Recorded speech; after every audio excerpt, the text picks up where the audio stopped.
We begin tonight with breaking news on the city's east side. Madison police are investigating a fatal shooting that happened on Kevin's Way. NBC 15's Avery Hall is live at the scene with the latest. Avery? John and Meredith, Madison police were called to REM Group Home here on Kevin's Way just before 7 p.m. tonight. The home houses 3 cognitively disabled adults. Now, those 3 residents are safe this evening, but 2 employees have been shot. Now, 1 woman was pronounced dead at the scene. Another woman is currently in surgery with multiple gunshot wounds. The suspect is a 25-year-old man who was detained after a crash that happened nearby the crime scene on Openwood Way. A mother and her 7-year-old child were in the other vehicle. We're hearing that they are okay this evening. We're also hearing from police at this time that they think that this was a targeted incident, not a coincidence or a random shooting. We're going to keep you posted with more throughout the newscast. It's remarkable to me that the first offering that set MPD in motion on this was a woman who was shot multiple times. The fact that she could muster up the capacity and the resolve to get that information out to us is remarkable. And as I said, we're still getting more details about what unfolded tonight here. We'll keep you posted as we get that information throughout the evening. Reporting live in Madison, Avery Hall, NBC 15 News. Avery, thank you. And with 2017 right around the corner, state leaders are looking forward to the start of another legislative session. Next year, state leaders will decide a new state budget. NBC 15's Hannah Flood sat down with Governor Scott Walker today to talk about what he's hoping to get done in the coming year. She joins us now with more. Well, John and Meredith, this was a big year for Republicans. And when I spoke with Governor Walker today, he told me we can expect 2017 to be a year where the GOP-controlled government in Washington and Wisconsin will get a lot done and tackle some of their big picture goals. Governor Scott Walker says he has a clear focus for 2017. Years ago, it was jobs, jobs, jobs. Now it's workforce, workforce, workforce. He says in the upcoming session, in a post-recession economy, he wants to focus on filling workforce needs. The challenge is a good one, but it's a challenge, and that is, where do we find enough workers to fill these positions? He says they need to invest in educating the next generation of workers to fill the positions of the future. But I think that's great because it means higher wages. It means greater stability. It means those are hard to export, those jobs, to places like China or Mexico.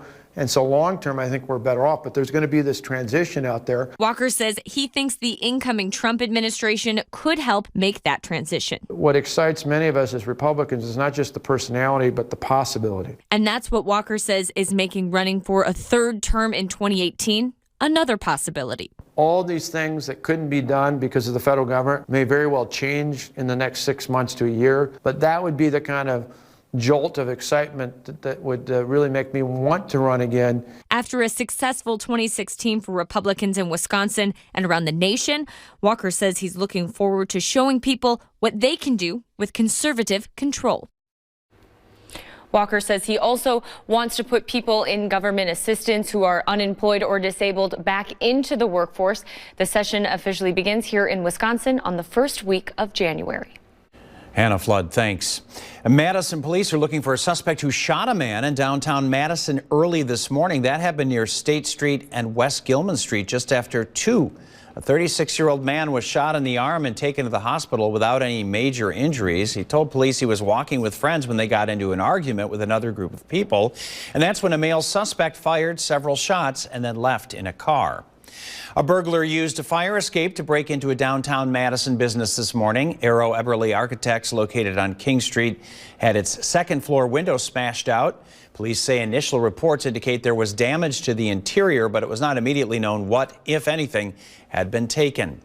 And Madison police are looking for a thief who stole $8,000 worth of merchandise from a local business. Authorities say that thief left with a plow and snow tires from Kelby Brothers Equipment on Dutch Mill Road. Employees said the stolen plow is a QP114 Quattro Auto Wing, which attaches to a Bobcat skid steer. The 4 14-inch tires are Snow Wolf brand 400 Wolf Paws. This is your Weather Authority forecast. Not a bad day out there. A lot of cloud cover. Temperatures actually at their highs of the day. That will be changing though here over the next couple of hours. 35 in Madison. Flirting with that 40-degree mark though in Boscobel, 34 Janesville, and a little cooler Beaver Dam to Watertown, actually sitting below the freezing mark. Now at 5 and 6, we were talking about winds that were southerly. They're westerly now. Eventually by tomorrow morning, we'll go more northwesterly, and that'll bring an end to the mild temperatures, at least for about a day or so. Right now, SkyTracker HD is okay in terms of rain or snow, but we still do have that residual cloud cover hanging around. Won't be until sometime after midnight that we start to push that out of the area and bring in those clear skies. Early tomorrow morning, mostly sunny skies, 8 a.m., right around 26 degrees. Looks gorgeous for your Thursday if you're going to be out and about enjoying the snow or any outdoor activities. Looks pretty nice. We'll follow that up with some big changes for the holiday weekend. Details on that, though, coming up in a few minutes. Meredith? Brian, thanks. Investigators in Mexico are trying to figure out what caused a deadly fireworks explosion yesterday. The death toll has risen to 32 and several dozens more were hurt. Some who suffered severe burns are being transferred to Texas for specialized care. Authorities have not said what caused the blasts. Today, Germany launched a Europe-wide manhunt for a violent and armed Tunisian man. The 24-year-old has ties to Islamic extremists who's suspected of involvement in the Berlin Christmas attack.